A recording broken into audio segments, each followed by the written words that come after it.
Hello বন্ধুরা, নাচ drawing একাডেমির আজকের ভিডিওতে তোমাকে স্বাগতম। আশা করি তোমরা সবাই ভালো আছো।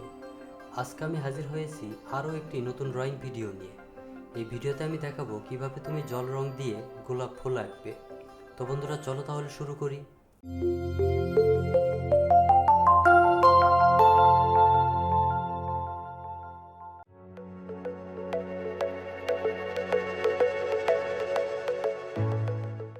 এই ড্রয়িংয়ের জন্য আমি একটি হাতে তৈরি কাগজ এবং জল রং ব্যবহার করব। আমি চেষ্টা করব তোমাদের সহজভাবে আঁকিয়ে দেখানোর, যাতে তোমরা সহজেই আমার পদ্ধতিগুলো অনুসরণ করে কিভাবে জল রং দিয়ে ড্রয়িং করতে হয় তা শিখে ফেলতে পারো। আশা করি ভিডিওটি তোমাদের অবশ্যই ভালো লাগবে এবং শেষ পর্যন্ত দেখবে। আর হ্যাঁ, লাইক, কমেন্ট এবং শেয়ার করতে ভুলো না। আর সাবস্ক্রাইব না করে থাকলে অবশ্যই সাবস্ক্রাইব করবে।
থাকার জন্য আবারও ধন্যবাদ। আশা করি আমার ড্রয়িং দেখতে তোমাদের ভালো লাগছে। আমি চেষ্টা করেছি ছবিটি সহজভাবে অঙ্কন করার। যদি ড্রয়িংটি তোমার ভালো লাগে তবে লাইক দিতে ভুলো না। আমার চ্যানেলে এইরকম আরও ভিডিও আছে, চাইলে সেগুলো দেখে আসতে পারো। আজ বিদায় নিচ্ছি, আগামীকাল নতুন ড্রয়িং নিয়ে হাজির হব ইনশাল্লাহ। ভালো থেকো, সুস্থ থেকো, আর বেশি বেশি ড্রয়িং প্র্যাকটিস করো। তুমিও একদিন ভালো করবে এই আশা রইল। আল্লাহ হাফেজ।